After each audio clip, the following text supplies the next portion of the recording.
Hello everyone, সবাইকে আসসালামু আলাইকুম। আশা করি আপনার সবাই ভালো আছেন। দেখুন, আমি এত রাতে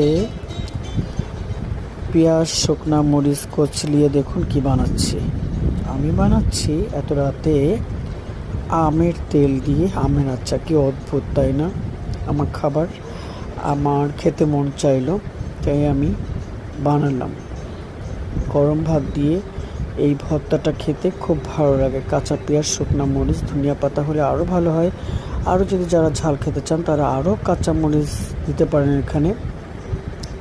এরপরে আচারে একটু তেল বা আচারের মশলা দিয়ে সুন্দর করে একটা ভর্তার মতো বানিয়ে ফেলবেন। মানে কাঁচা পেঁয়াজ, শুকনা মরিচ এবং আচারের তেল, আমের একসঙ্গে একটা ভর্তা বলে। গরম ভাত, খিচুড়ি, বিরিয়ানি এগুলোর সাথে খুব ভালো যায়।